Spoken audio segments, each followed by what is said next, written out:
नमस्कार। उत्तर प्रदेश की खबरों के साथ मैं हूं मनोज मानस। खबरों का रुख करेंगे उससे पहले देख लेते हैं इस वक्त की अहम हेडलाइंस। 2027 से पहले यूपी में एक्टिव हुई आरएसएस। मोहन भागवत से सीएम योगी करेंगे मुलाकात और विचार विमर्श का एजेंडा भी साफ नहीं। मायावती ने गठबंधन की खबरों से किया इनकार। कहा गठबंधन की अफवाहें अपने दम पर लड़ेंगी। 2027 का चुनाव दिल्ली के बड़े बंगले पर भी सफाई दी। विधानसभा में ऊर्जा मंत्री और शिवपाल सिंह यादव में तीखी नोकझोंक। झूठ बोलने पर बाढ़ लगेगा वाले बयान पर तकरार। स्पीकर ने शांत कराया मामला। हापुड़ में भाकियों संघर्ष का हंगामा। किसान ने खुद को आग लगाने का किया प्रयास। पुलिस के साथ हुई नोकझोंक। कानपुर में अस्पताल के गेट पर सपा का आपको बता दें सद्बुद्धि यज्ञ बनकर तैयार। अस्पताल 3 साल से शुरू होने का कर रहा इंतजार। सुल्तानपुर में 12वीं की छात्रा ने किया सुसाइड। परीक्षा के तनाव में आकर आत्महत्या की। घर में फंदे पर लटका मिला शव। पुलिस जांच में जुटी। आप देख रहे हैं के न्यूज, खबरों का सारथी। और अब खबरें विस्तार से। हम खबर से बुलेटिन की शुरुआत करेंगे। लखनऊ में मुख्य निर्वाचन अधिकारी नवदीप रेणुआ ने बताया कि 1 करोड़ 4 लाख बिना मैपिंग वाले मतदाताओं को नोटिस भेजी गई है, जबकि कुल 3 करोड़ 26 लाख मतदाताओं को नोटिस मिल चुकी है। 1 करोड़ 15 लाख मतदाताओं की सुनवाई हो चुकी है। 13,161 अधिकारी कुल 4,635 सुनवाई स्थलों पर मतदाताओं के पास जा रहे हैं और सुनवाई की फोटो वीएलओ द्वारा ली जा रही है। फॉर्म 6 जनवरी से 17 फरवरी तक 54,40,000 आए हैं, जिनमें 18 से 19 वर्ष के 9,11,788 और 20 से 29 वर्ष के 27,65,028 फॉर्म शामिल हैं। कुल 70,39,428 फॉर्म और 1,40,425 फॉर्म साथ आए हैं। इसके अलावा 70,865 लोगों ने खुद का नाम काटने का फॉर्म दिया है और माइग्रेशन फॉर्म 7 से 16,863 जनरेट हुए हैं। किसी दूसरे के नाम काटने के दावे में 4,336 मतदाता ही कटे हैं।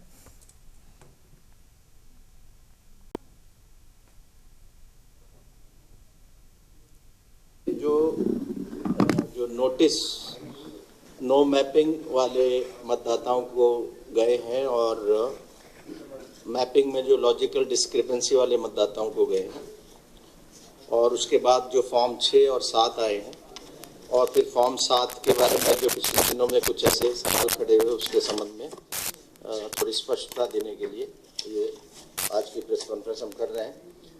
तो ये जो नोटिस की स्थिति है, ये हमारे जैसा मैंने पहले बताया कि 1 करोड़ 4 लाख ऐसे मतदाता हैं जिन्होंने पिछले एसआईआर में वोटर लिस्ट से जो मिलान कराना था वो खाना बिल्कुल खाली छोड़ दिया था, तो मैपिंग नहीं कराई थी, मिलान नहीं कराई थी। 1 करोड़ 4 लाख उनको नोटिस गया है।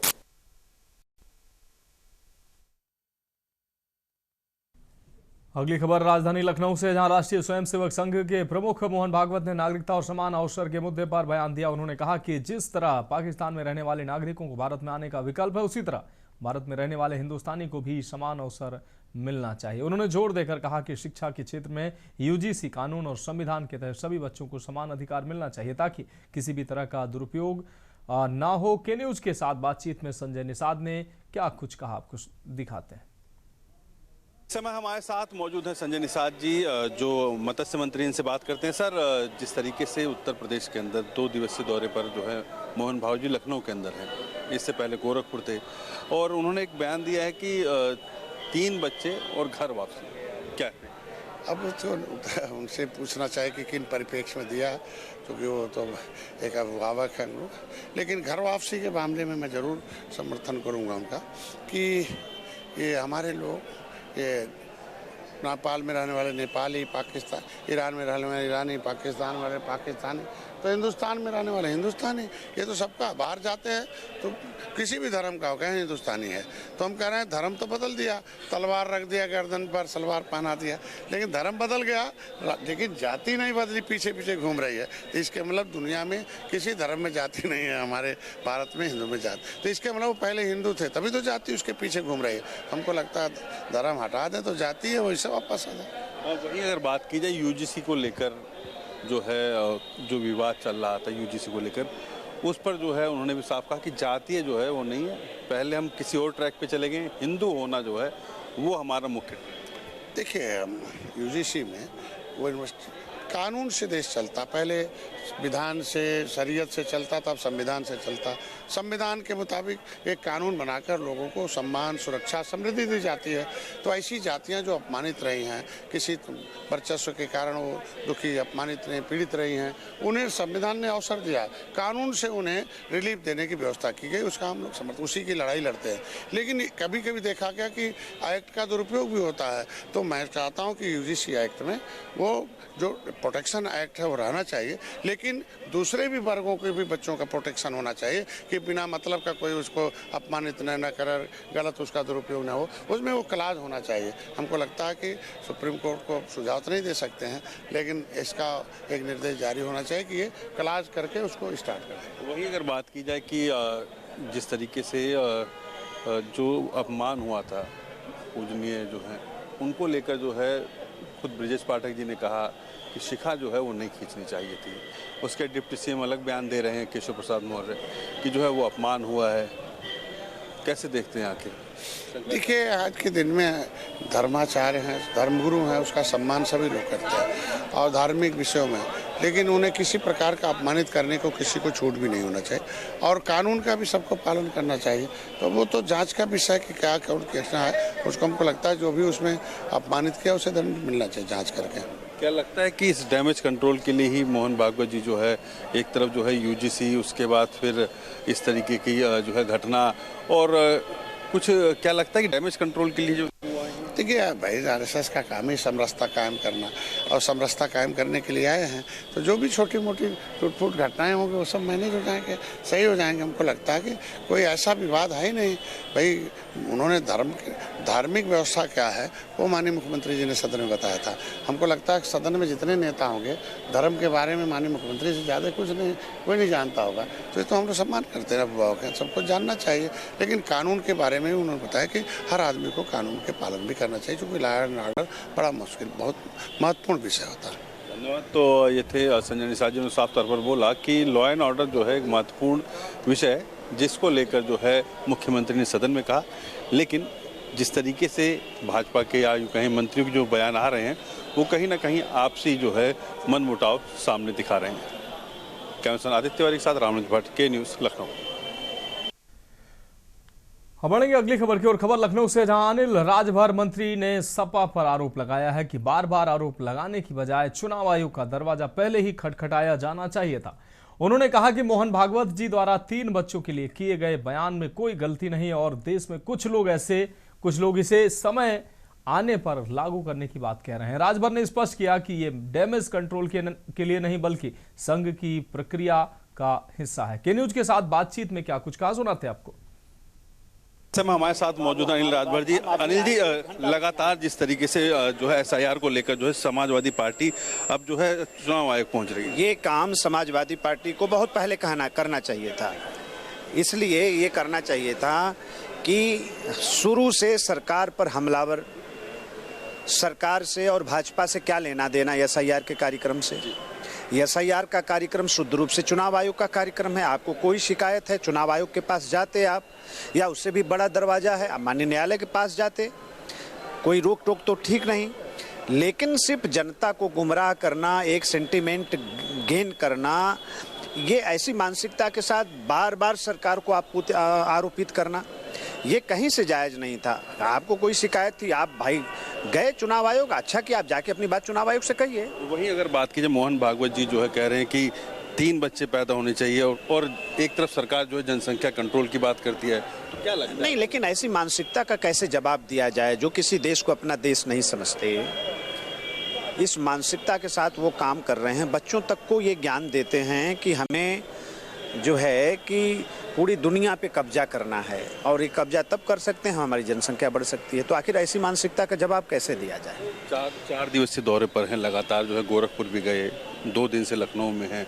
क्या लग रहा है कि जो नुकसान हुए यूजीसी से और जो है जो पूरी शंकराचार्य जी के उनके बिहेवियर पे, तो क्या लगता है उसका डैमेज कंट्रोल? ना, हम लोगों को ऐसा नहीं लगता। देखिए क्या है कि समय समय पर विचार परिवार की मीटिंगें होती हैं, रूटीन का उनका कार्यक्रम होता है। पहले भी आते रहे हैं, आज भी आए हैं। मुझे नहीं लगता कि ऐसे मुद्दे कोई उसके आने के पीछे विषय है। धन्यवाद। तो ये थे अनिल राजभर, जिन्होंने साफ तौर पर बोला कि सर संचालक जब भी आते हैं उनके अलग विषय रहते हैं, लेकिन ऐसी मानसिकता के लोग जिनकी अगर बात की जाए कि जो देश को अपना नहीं मानते हैं, देश के अंदर जो है विखंडन की बात करते हैं, ऐसे लोगों के लिए जो है वो बयान था कि 3 बच्चे पैदा करना चाहिए कम से कम। कैमरा आदित्य तिवारी के साथ रामनाथ भट्ट, के न्यूज़, लखनऊ। अगली खबर का रुख करेंगे बुलंदशहर में। क्षत्रिय करणी सेना के राष्ट्रीय अध्यक्ष राज शेखावत ने 8 मार्च को दिल्ली के रामलीला मैदान में यूजीसी कानून के खिलाफ महाआंदोलन का आह्वान किया। उन्होंने कहा कि सवर्ण समाज के लाखों लोग इसमें शामिल होंगे और कानून में बदलाव के खिलाफ किसी भी हद तक विरोध किया जाएगा। शेखावत ने आरोप लगाया कि SC/ST वर्ग का वोट पाने के लिए सामान्य वर्ग की अनदेखी की गई है। इस संबंध में कलेक्ट्रेट पहुंचकर ज्ञापन भी सौंपा गया। UGC regulation act 2026 roll back करवाने हेतु हम लोगों ने दिल्ली रामलीला मैदान में तारीख 8 मार्च दोपहर 12 बजे एक महा आंदोलन का आयोजन किया है। उस आंदोलन में पूरे भारतवर्ष से सामान्य वर्ग का नागरिक बड़ी संख्या में पहुंचे, इसलिए आमंत्रण यात्रा लेकर आज हम यहाँ बुलंदशहर जिले में आए हैं। पश्चिमी उत्तर प्रदेश से ये इतिहास रहा है कि हमेशा बड़ी संख्या में लोग दिल्ली पहुंचे हैं।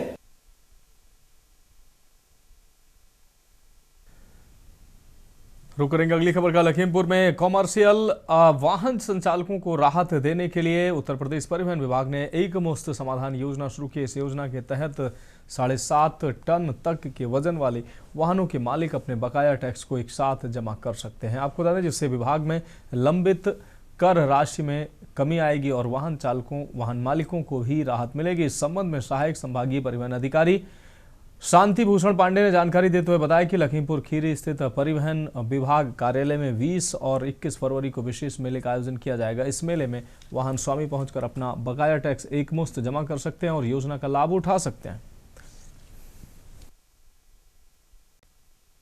देखिए, शासन द्वारा जो 7500 kg तक के वाहन हैं, जो कमर्शियल वाहन है, उनके लिए एक बारी कर की व्यवस्था लागू की गई है। जिसके तहत पहले होता क्या था कि वाहन स्वामी क्वार्टरली ईयरली टैक्स जमा करते थे। अब एक बारी कर वो जमा कर सकेंगे, जिससे हमारा जो बकाया है काफ़ी संख्या में रहता था, काफ़ी मात्रा में, वो बकाया कम हो जाएगा और परिवहन जो व्यवसायी हैं, जो वाहन स्वामी, उनको फायदा मिलेगा।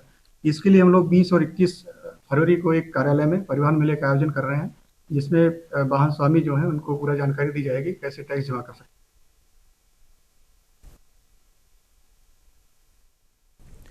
आगरा में सोशल मीडिया पर पुलिस विभाग को लेकर आपत्तिजनक टिप्पणी करने वाले सपा नेता दामा यादव पर थाना जगदीशपुरा में मुकदमा दर्ज किया गया। दामा यादव ने वीडियो में कहा था कि हवलदार को 1000, इंस्पेक्टर को 10,000 और पूरा थाना 1 लाख रुपए में खरीदा जा सकता है। वीडियो में दामा यादव बिना नंबर प्लेट वाली गाड़ियों के काफिले से निकलता है, जबकि नंबर प्लेट की जगह गाड़ियों पर यादव लिखा हुआ है।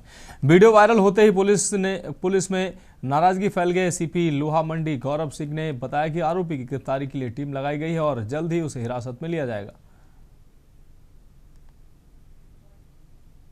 दिनांक 17 फरवरी 2026 को थाना जगदीशपुरा पुलिस को एक सूचना प्राप्त हुई कि एक इंस्टाग्राम हैंडल दामा यादव के द्वारा एक आपत्तिजनक रील सोशल मीडिया पर वायरल की गई है, जिस रील में वह अपनी कार्स के साथ स्टंटबाजी करते हुए और तेज गति से हाईवे पर स्टंटबाजी करते हुए रील बनाते हुए दिखे। अगली खबर अमरोहा से, जहां नौगांवा सादात नगर पंचायत परिसर में चेयरमैन पति, पूर्व चेयरमैन और स्वच्छता प्रेरक नदीम अब्बास जैदी के प्रवेश पर रोक लगाने वाले पोस्टर लगाने से विवाद गहरा गया है। पोस्टर मौजूदा सभासदों ने लगाए, वीडियो भी सामने आया। नदीम अब्बास जैदी ने इसे गंभीर बताते हुए कहा कि वह जिलाधिकारी से शिकायत करेंगे और जिम्मेदारों के खिलाफ कार्रवाई की मांग करेंगे। अधिशासी अधिकारी सलिल भारद्वाज ने कहा कि पोस्टर उनके द्वारा लगाए गए हैं। उन्होंने पूर्व हस्तक्षेप और कर्मचारियों पर दबाव की बात कही और कहा कि नगर पंचायत अध्यक्ष स्वयं फाइलों पर हस्ताक्षर करें। इस घटनाक्रम ने प्रशासनिक और राजनीतिक टकराव को उजागर कर दिया।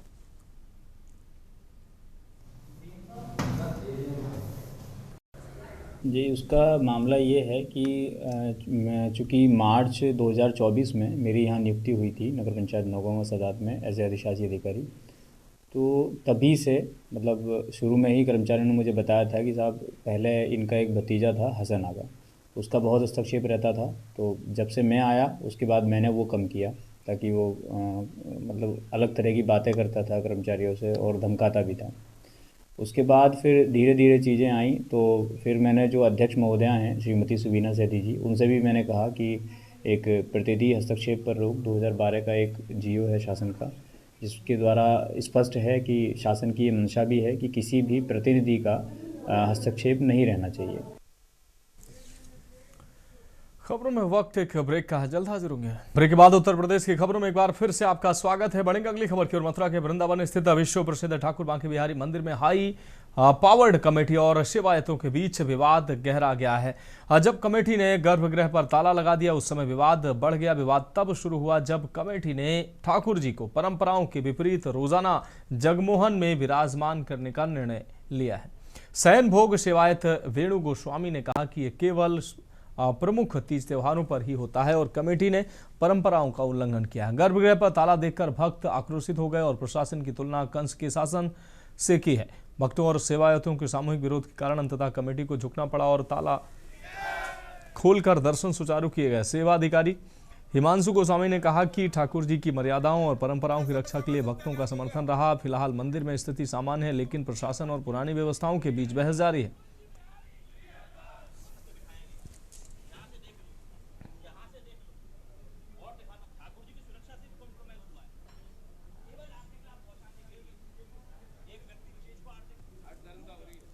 हर हफ्ते बिहारी जी के कई वर्षों से दर्शनों के लिए आता रहता हूँ। यहाँ मेरे सभी गुसाई मेरे भाई जैसे मेरे बड़े पूजनीय हैं, लेकिन आज जो प्रशासन ने करा है ये एक ऐसा कदम है जो प्रशासन को नहीं करना चाहिए। भगवान को बरसों पहले जब मथुरा में कारावास में रखा गया था, करने के लिए निरंतर आए हैं। उनके नारों की वजह से हाई पावर कमेटी को अपनी हरदर्मिता छोड़नी पड़ी। हमारे ठाकुर जी की मर्यादाओं में दोबारा दर्शन कराने पड़े। ये ताला उन्होंने खुलवा दिया है। बिहारी जी महाराज की कृपा हुई है। इन भक्तों का हम हाथ जोड़ के बहुत बहुत धन्यवाद करते हैं कि इन्होंने हमारे साथ हमारी लड़ाई को, हमारे दर्द को समझा। हमारे ठाकुर जी को एक बार दोबारा कारावास हाई पावर द्वारा बंद कर दिया गया था, उसको खुलवाया। एटा के थाना सकीट क्षेत्र के अंतर्गत नगला हमीर में अवैध रूप से 6 हरे नीम के पेड़ काटते समय डीएफओ एटा ने मौके पर गाड़ी सहित कार्रवाई की है। गाड़ी ठेकेदार ने वन दारोगा विकास को 5,000 देने की कोशिश की, लेकिन कार्रवाई जारी रही। डीएफओ एटा ने बताया कि गाड़ी और लकड़ी 24 घंटे तक डीएफओ कार्यालय में रोक कर रखी गई। मुकदमा पंजीकृत कर वाहन को सीज कर न्यायालय में रिपोर्ट भेज दी गई। मामले की जांच में आवश्यक कार्रवाई फिलहाल जारी है।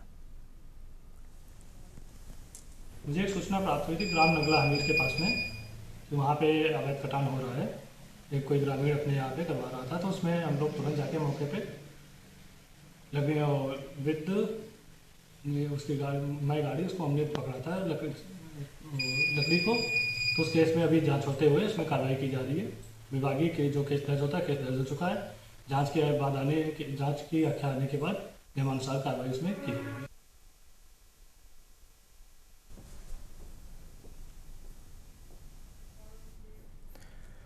अगली खबर फर्रुखाबाद से है, जहां कमालगंज थाना क्षेत्र के बिंजी दरौरा में 14 फरवरी को मारपीट का और फायरिंग का मामला, जिसमें 60 वर्षीय बुजुर्ग को पुलिस ने हिरासत में लिया था। परिजनों ने बताया कि 3 दिन हवालात में रहने से बुजुर्ग की सेहत बिगड़ गई और उन्हें अस्पताल में भर्ती कराया गया। सीओ संजय वर्मा ने बताया कि बुजुर्ग को कल लाया गया था और आज उनके पुत्रों के सुपुर्द में छोड़ दिया गया। परिजनों ने पुलिस की कार्यशैली पर सवाल उठाए।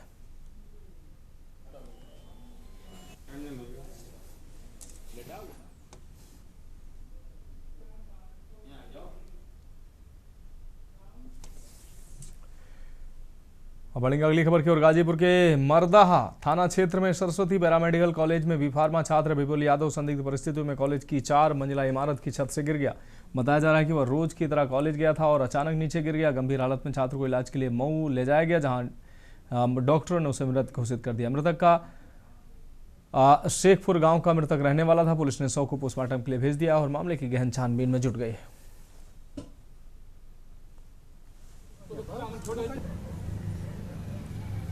कुछ मैटर रोज की तरह स्कूल गया, अभी अपने काम पे गए आजमगढ़ थे।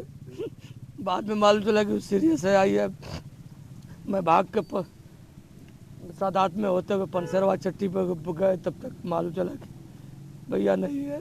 जिसे ये कह रहे थे कि जिसे हम किसी के माध्यम से हमको जानकारी मिली है कि कोई प्रेस प्रसंगों से ऐसा कुछ नहीं, ऐसा कोई नहीं है। पूरे किसी से मतलब नहीं, किसी से वास्ता नहीं था। स्कूल मैनेजमेंट से कहने का ये है कि वो 4 फ्लोर से गिरे हैं, लेकिन हम उनकी बॉडी देखें कहीं कोई एक फ्रोच नहीं था जी। इस पे क्या कहेंगे? क्या कहना है, क्या मैटर है? कुछ हम पोस्टमार्टम होने के बाद ही रिपोर्ट आएगा। कुछ मैटर नहीं है हमसे, कुछ भी नहीं है। किस साल में थे? बी फार्मा फाइनल था, चौथा साल था। माँ सरस्वती पैरामेसियम में महंगा।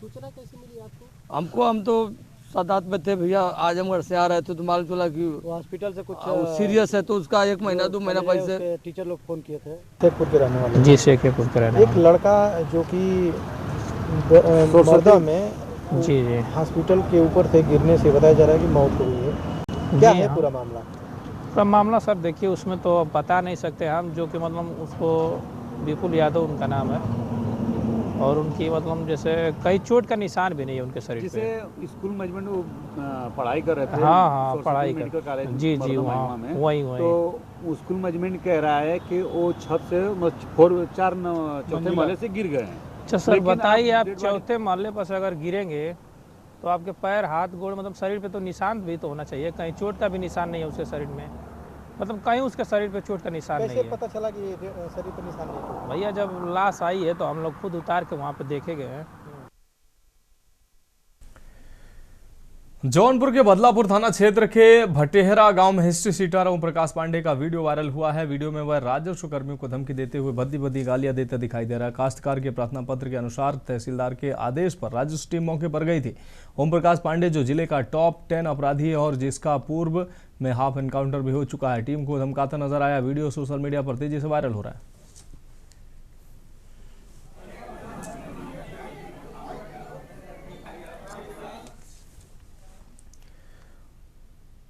बढ़ेंगे अगली खबर की ओर। खबर कानपुर से है। भारतीय रेलवे यात्रियों के सफर को आरामदायक और सुरक्षित बनाने के लिए प्रतिबद्ध है और इसके तहत उत्तर मध्य रेलवे और अन्य प्रमुख स्टेशनों पर यात्री सुविधा केंद्र स्थापित किए गए हैं। ये केंद्र भीड़ प्रबंधन, आरामदायक सीटिंग, स्वच्छ शौचालय, पेयजल और भोजन जैसी सुविधाएं प्रदान करेंगे। कानपुर सेंट्रल स्टेशन के प्लेटफॉर्म नंबर 1 के बाहर सर्कुलेटिंग एरिया में यह केंद्र बनाया गया है। यात्रियों को अब भटकने की जरूरत नहीं पड़ेगी। यहाँ railway ticket, tour and travel, दिव्यांगों के लिए व्हील चेयर, लगेज और टूर पैकेजिंग जैसी सुविधाएं कम शुल्क में उपलब्ध होंगी। अभी तक 19 प्रमुख स्टेशनों पर ये सुविधा केंद्र बनाए जा चुके हैं।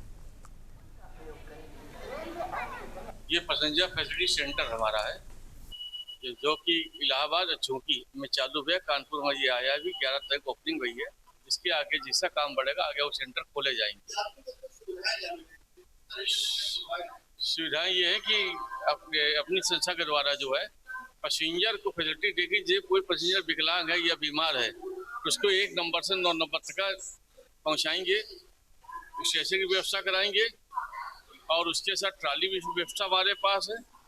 जो कि यहाँ पे 250 कूलियों का आतंक है, पैसेंजर से लूटा जाता है। फिलहाल उत्तर प्रदेश की खबरों में अभी के लिए मेरे साथ इतना ही। मुझे दीजिए इजाजत और आप देखते रहिए के न्यूज इंडिया। गोल्डी मसाले लाए हैं फ्रेश लॉक